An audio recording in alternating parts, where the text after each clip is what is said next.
But to believe a lie that you are not equipped for the challenges, you are not equipped for the calling that God has in your life that he's created you for is a lie. You are fully equipped and ready to jump into some of the life's biggest challenges, to join God, to partner with him, to be yoked with him, to create the future. Welcome to the Daron Earlewine Podcast, where we awaken you to become who you were born to be. Here's your host, Daron Earlewine. Hey, welcome to the last episode of the Daron Earlewine Podcast for 2020. And hey, thank God it's almost over, right? 2020, what a year. 2021 has to get better, I think, right? Let's hope it has to. But welcome back to the final episode of the Daron Earlewine Podcast. I want to thank you so much from the bottom of my heart for joining me throughout this year as we, just tons of pivots this year. Started the year. If you're been around the podcast for years, you know we were doing the Born to Be podcast, and then this feed became the Radio Theology podcast for a couple of years, and we mixed them together. And then COVID canceled Radio Theology, and we kind of repurposed everything and pivoted a touch, and now it's the Daron Earlewine Podcast. And maybe you've joined us new in the past couple months. Maybe you've been here for years. Regardless of how long you've been listening or subscribing to the podcast, I want to say thank you so much. We're a community together. We're growing together. We're taking steps together to become who God's created us to be. And thank you so much for being a part of the community, being part of the podcast. And so we are landing this year. And here's what I thought we'd do is just do a little recap, is grab a couple of my highlights from these past 20 episodes of the Daron Earlewine Podcast, these first 20 episodes. And what I want to do is grab three that really stuck out to me, that impacted me a ton. And if you haven't gone back and listened to, maybe you just joined in the podcast, you never have gone back to listen to episode 1 or some of the other ones, this will give you an idea of maybe where to go back and start. And maybe you want to be listening to these as you're wrapping up 2020 or jumping into 2021. And the first one I want to hit was actually episode 1 of the Daron Earlewine Podcast. And we sat down with a new friend to me, Amy Barge. And Amy has a journey that is not unlike many people. She chased dreams. She had a sense of identity wrapped around those dreams, and then that dream died. She found herself in a difficult divorce, and everything that she knew in life seemed like it was inaccessible and it was gone. And the reason I picked this episode is it just, Amy hits and kind of wraps up her journey in some ways and the learning process through it in just a very, very accessible way. And I think you're going to love it and be able to understand the point she lays out and how encouraging they can be to you. The reason I chose this one is because I almost feel like it encapsulates this year a little bit. And it was maybe fitting that it was episode 1. And one of the things I talked about in that episode is that COVID can't cancel your calling. And neither can the death of a dream, a divorce, a sickness, an addiction, whatever it may be that you're fighting through, that you're recovering from, is the fact that you've had pain, the fact that you've had death, the fact that you have had a pandemic, that you've had quarantine, you've had things that you have lost, that you may have held very dear, and that you may have even found identity in. Even if they're removed, your calling is irrevocable. Who God has created you to be on purpose and for a purpose, it's unchanging. And as hard as we try sometimes to sabotage it or other people do, God is faithful in it. And as we jump in to just a highlight from episode 1 with Amy Barge, you're gonna be encouraged by this. And if you want to go back and listen to it, it's on the feed. It's episode 1. You can go check it out. And here's the scripture I want you to be ready to listen to, or just kind of set this highlight in. It's Romans 11:29, and it says this: "For God's gifts in His call are irrevocable." Nothing this year, nothing last year, nothing next year can cancel God's call and His gifts in your life, because you are created on purpose and for a purpose, and nothing can cancel that. Let's check out this highlight from episode 1 this year with Amy Barge. It was interesting because I remember having a very exact moment where I was so angry at God. I remember it's like saying out loud, like, I am done with you. This is over. Like, I can't believe you let this happen to me. And that lasted about a day. And then I realized, okay, wait a minute. I've believed in God my whole life. I have seen Him show up and take care of me. Why would I think that that's going to change now just because my circumstances have changed? So I decided, okay, sorry, God, I'd rather have you with me than not with me. Yeah. So that it was funny because it really did only last about a day. Do you feel like, Amy, do you feel like it was important to be that honest in that moment with God? Oh yeah, absolutely. And it's one of those things. I think that probably allowed me the freedom that since then I've had many moments like that where not that I wanted to completely turn away, but where I have really wrestled. And I remember one day laying in the floor, like pounding my fist against the floor going, why is this happening? And then, I went on and something else happened and I kept moving. But I think it's necessary to have those real ugly moments. Yeah. So you got to one of those, you got really honest, and then 24 hours later, you were like, you know what? No, we'll keep going. Yeah. Glad I made that decision. And then how did God begin to show up and I guess honor your honesty from that? Yeah. So one of the big things that happened, I ended up leaving my career as an educator. Honestly, I couldn't afford to stay as a teacher. I had to do something else. And even in the way he brought me to different jobs, it was amazing how that all happened. It's like lots of stories. But at one point I was working in downtown Chicago and I really felt like it was time to do something else. It was time to leave Chicago because it was expensive to live there. My kids were grown and gone at that point. I'm like, why am I staying here?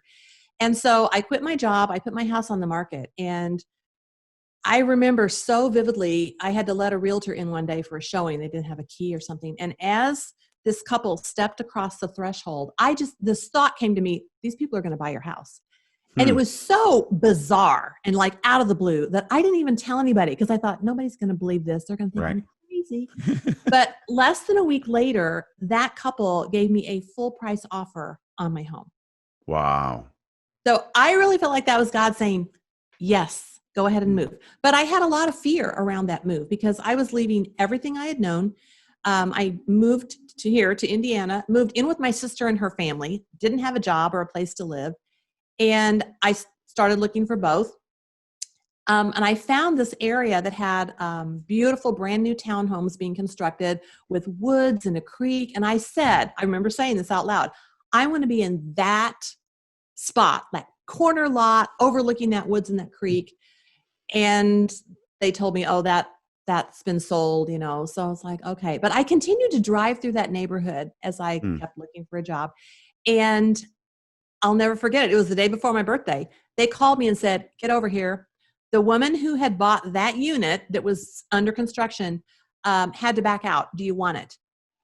And I walked in. Not only was it the unit that I wanted, it was the exact floor plan that I wanted. Wow. And I remember my best friend saying to me, Amy, you trusted God during all those difficult times in your divorce. Maybe you need to trust him for something good in your life because I didn't have a job. Like, how do you buy something without a job? So I said, okay. And I bought it thinking, okay, surely in 2 months, by the time we close, I'll have a job because I had a lot of interviews. Well, we get right up to closing, no job. So I'm like, oh, God, why? This isn't right.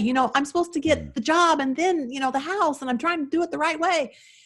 So I was able to use the money from the house that I had sold in Chicago. And then I had to sell a bunch of this stock that I had gotten as part of my divorce settlement. That was in May of 2008. So I buy this townhome outright, thinking not my plan. Right. Well, that fall is when the whole stock market crashed and everything happened. Yeah. My financial advisor called me and he goes, hey, remember that stock that you sold in the spring so that you could buy your home? I'm like, yeah. He said, yeah, it was $42 a share when you sold it. Guess what it is right now? I had no idea. Less than $4 a share. Wow. And I remember in that moment thinking, okay, I couldn't see the reason why, and yet clearly there's something bigger than me that is, watching over me and orchestrating that. I told my friends I wanted to take out a full page ad in the Indy Star and say, God is alive and at work, because I just felt like he was just blessing me so much through that. So yeah, it was pretty amazing. And we're back. back. Amy Barge. I told you it was good. That's how we kicked it off. That was the leadoff man this year, okay? For 2020, halfway through the year, right? Because COVID tried to cancel my calling, tried to cancel everything around us. And so we recreated this. We created this studio. We recreated the brand, the podcast, and launched that this fall. And man, that was episode 1. Thanks, Amy, for being on the podcast, and it was a great highlight. The next one I want to highlight to you guys, or just bring us back to, is my conversation with my wife, Julie Earlewine.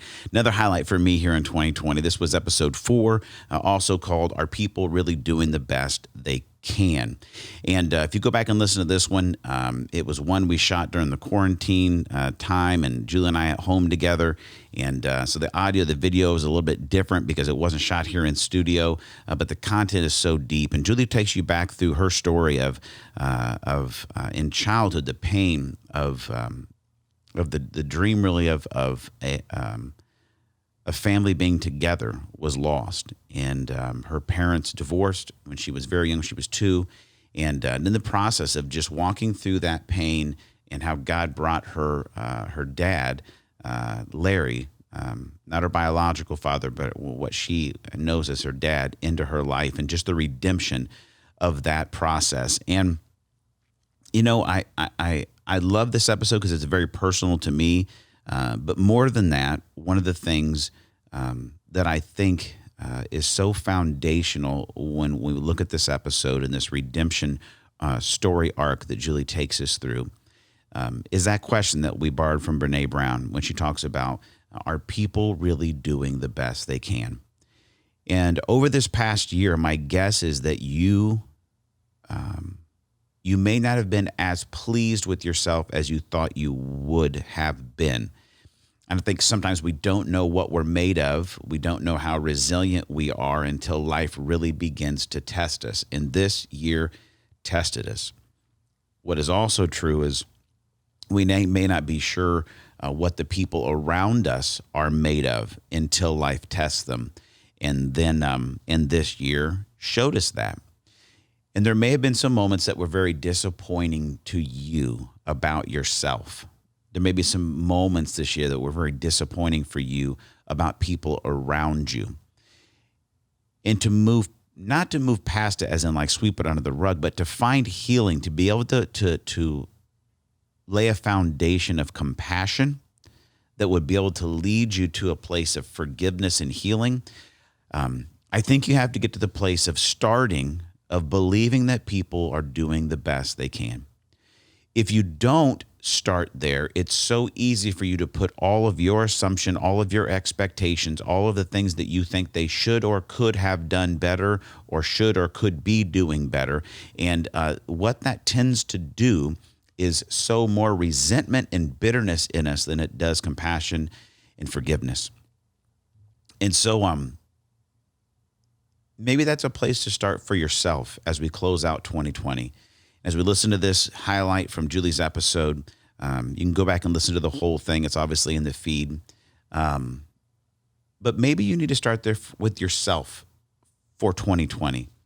Maybe you had a bunch of goals, a bunch of things you were going to accomplish, a bunch of weight you were going to lose, a bunch of books you were going to write or read, jobs you were going to do, things that you were going to accomplish. And you look back and you go, you know what? I just barely made it through this year. Maybe you're in college right now and you were like, man, I was going to get this GPA and this thing, but the virtual classes and this, it was more challenging than I thought, and I barely made it. And now I'm discouraged. Maybe I'm fighting some depression about that. What would happen if you ended this year and looked back and offered yourself compassion and said, you know what? I did the best I could. Start there. Now, does that mean that needs to be your best next year? No, it doesn't necessarily mean that. It's not a limiting statement. It's a compassionate statement that allows you to deal with what was and to begin to prepare for what could be. Let's listen to this episode highlight with Julie Earlewine as she unpacks some of her process of coming to the place of believing and being okay with the fact that maybe her biological dad did the best that he could. And God filled in the rest. Let's listen to this highlight from our conversation, our episode with my wife, Julie Earlewine, right here on the Daron Earlewine Podcast. Mom and Dad actually were working on their wills. And they're in their 70s, and they were like getting all of their like final affairs in order, and they were meeting with the lawyer, and they wanted to put me as the, like, what do you call it? Like the main person on the will. Like I'm the person who's like in charge of their estate whenever they have to have, what's it called? Anyway, executor. I was going to say executioner. No, they're not. I'm not going to be an executioner, Mom and Dad, I promise. Executor of the will to manage the, all their end of life stuff. And they would not list me as my dad's daughter on the will. And he was like, "What are you talking about? Like, she's my daughter." He's like, "Well, biologically, like, she's not your daughter. Like, she's legally not your daughter. I can't list her. I won't list her in the will as your daughter. She can still do it, but I won't list her as your daughter." And he was like, "I don't like that." He's like, "I don't want it that way." And she's like, "Well, there's no way. The only way you could do it is if you adopt her, and you're probably not going to adopt her. Her biological father would have to sign off on that, and she's in her 40s. And my mom's like, "Well, actually, her biological father passed away a few years ago." And so it was the cutest my parents live in North Carolina. It was like literally the cutest phone call of my whole entire life. My parents figured out FaceTime. It was probably one of the first times they figured out FaceTime. And they called, and they're sitting at the kitchen table. And my dad was like, I've wanted to do this your whole life. But he was like, "I would like for you to let me adopt you. And for you to be all mine." And in that single moment, I literally felt like my whole life, like all of the healing and all of the hurting and all the protecting I had done over our boys to make sure they knew they would never be abandoned or left without. It all came full circle. So I was 42. Is that right? Because I was 42, and my dad adopted me. And so now I'm all his. I have a birth certificate that proves it. And it sounds kind of silly, you're 40, but it doesn't matter how old you are.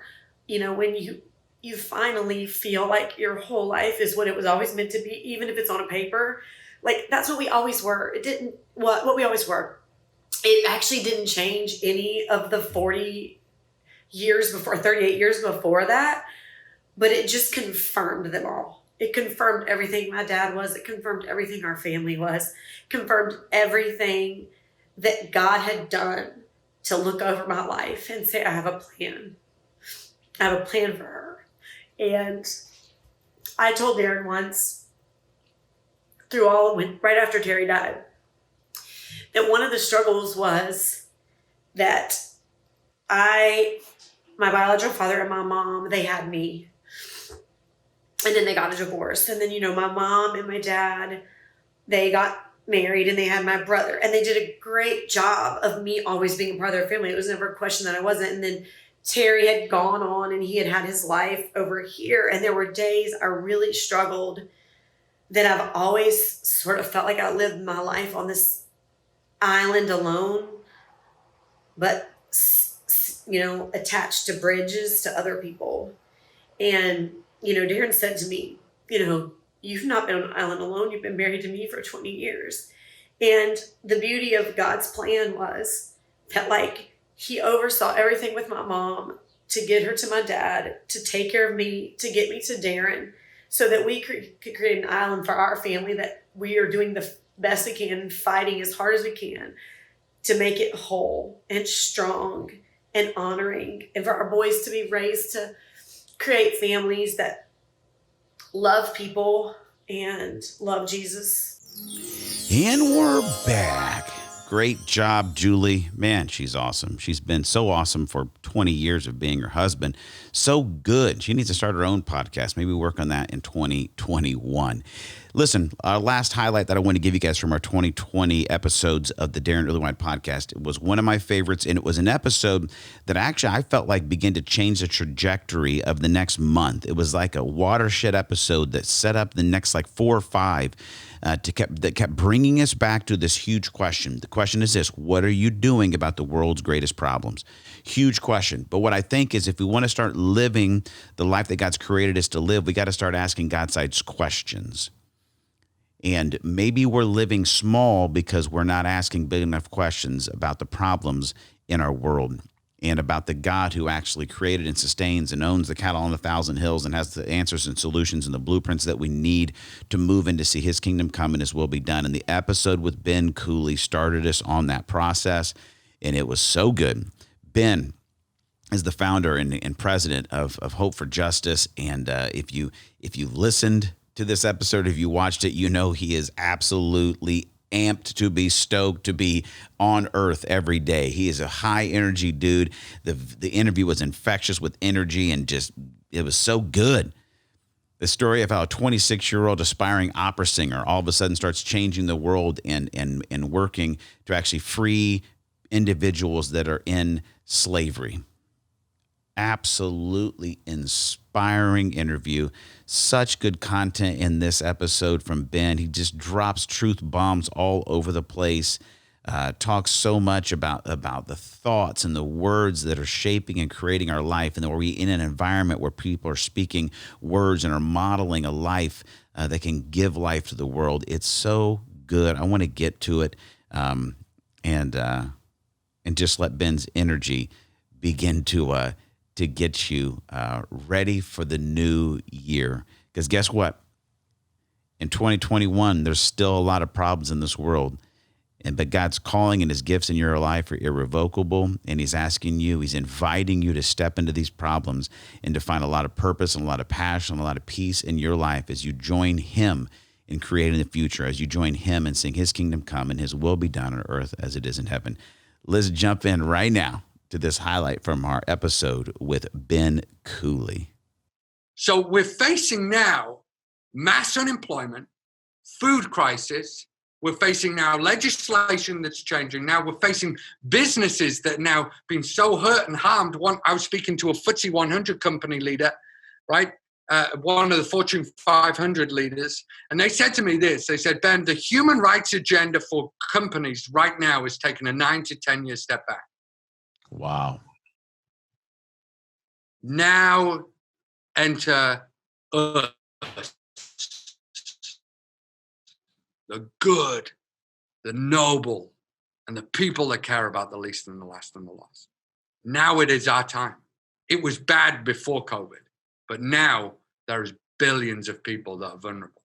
So my question to your listeners is this: what are you going to do about it? Because it's when, I love that quote from Edmund Burke, all that's required for evil to prevail is for good men and women to do nothing. So what's your something? Wow. We could end it right there, but I don't want to, because I want some more, but that's it. I mean, that's what it comes down to. And there's opportunities all around us to step into it. I think that the simple thing is just to get distracted into whatever else we're doing and keep moving. I love the quote that says, what we don't need is spasms of passion, but long obedience in the same direction. I think you're right. So how did you not do that, Ben? You could have, those many months ago, you've heard about human trafficking and it captured your heart, but you could have gone on doing what you wanted to do, what you had planned in your life. Why didn't you just turn the other way and go do whatever you wanted to do? Because vision pulls you in. Because when you find out your purpose, it's like, it's contagious, right? But actually, it's not just because of my purpose. It's actually because I find the right seat on the bus as well, right? It's interesting because many people get the right zone. They get the right vision, right? But they actually don't find their place in it, right? My chairman says there's two reasons why people leave an organization. One, they don't know the vision, but the second, they don't know their place in it. And what I think is the greatest gift that you can learn as a leader, as someone that's wanting to be a leader, is to fight like you. You know, I trained as an opera singer, right? And I used to play I was a bass baritone. I don't know if you know much about bass baritones, Daron, but let me tell you, they always played the granddad role. They always played the person that lost a woman and always lost a fight. And I always remember one time I was at the back of the stage and I was like, hey, this guy that's just about to come on, he's going to beat me in the fight. He's going to win the woman. And that's the only reason, right? I was looking out at the audience and I was like, they ain't going to believe this. They're looking at me. I'm like, I could totally take that guy. Like, and she's going to pick him over me? I mean, look at me. Even with like gray in my beard, I'm better looking than that guy. Like, and so I'm looking at him, I'm going, the only reason why he is going to beat me in the fight, win the woman, is because he's a tenor. And so I thought, you know what? I'm going to go and be a tenor. And so I went to my apartment and I got my keyboard out. And I used to live with lots of other opera singers. And I started singing Nessun Dorma. You know Nessun Dorma, right? You know, if you can sing Nessun Dorma, you're a tenor, right? And it was going pretty well up until that point. You know the point I mean. It's like, Vincere, Vincere. Come on, I can do all things through Christ who gives me. Vincere, don't throw away your confidence, for it will be richly rewarded.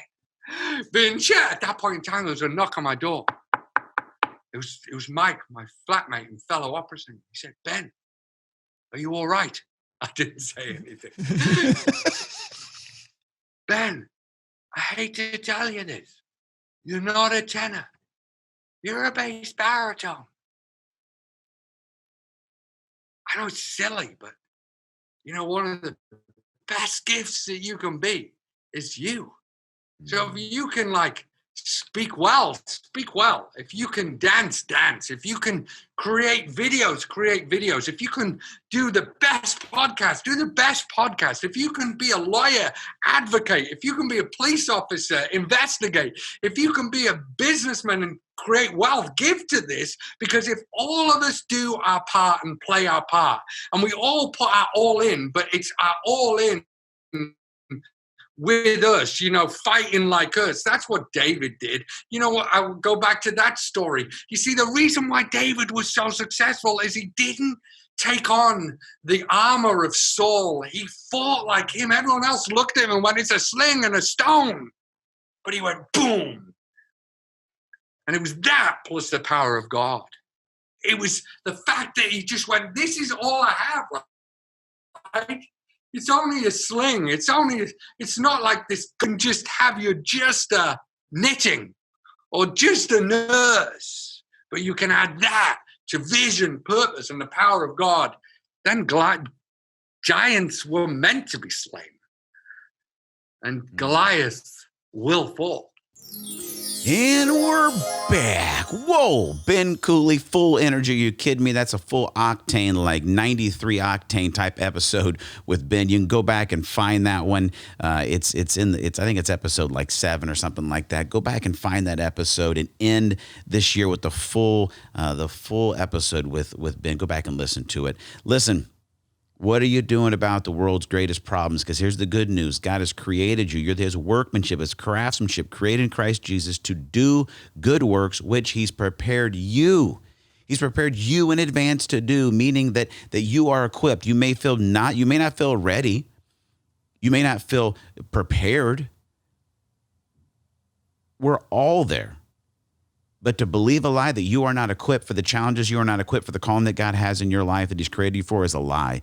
You are fully equipped and ready to jump into some of the life's biggest challenges, to join God, to partner with him, to be yoked with him, to create the future, to walk into a life of purpose and passion and peace. You are absolutely equipped by God, because when you enter a covenant relationship with him, he actually changes your identity. And within that process of changing your identity and making you a child of God, he places his spirit within you. And when his spirit comes into you, your spiritual DNA comes alive. And now you move forward with the authority of God. You have the authority of the living God to move out in obedience, to move out in power, and to actually join him in creating the future that is on his heart and on his mind. And right now, we need an army of people, a family of people to step up in 2021 and get arm in arm and heart and mind to mind with Jesus and start creating a future that is full of hope and full of peace, full of love, full of faith, patience, kindness, goodness, gentleness, and self-control. There's been a lot that has been deconstructed in 2020, and I believe in 2021, it's time for you to step up and begin constructing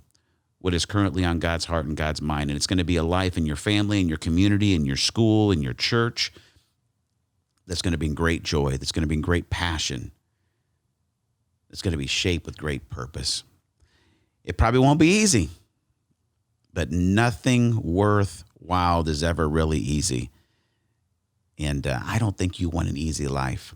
I think you want a life of meaning. I think you want a life of significance. I think you want a life that matters. So going into 2021, friends, I hope this look back at 2020, some of the highlights of the Daron Earlewine Podcast got you ready. Let's go. No more wasting time. We did the best we could with 2020. We got through it. Now it's time to go next level in 2021 and start creating this future on God's heart and God's mind that you were created for. You're fully equipped. You don't feel prepared, but that's the fun part, my friends. That's where the faith kicks in. Let's do it, huh?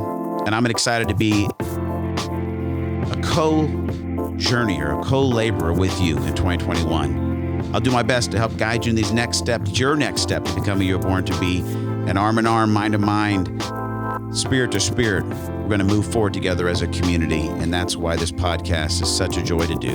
I love you guys. I believe in you. I pray for you. Our team prays for you.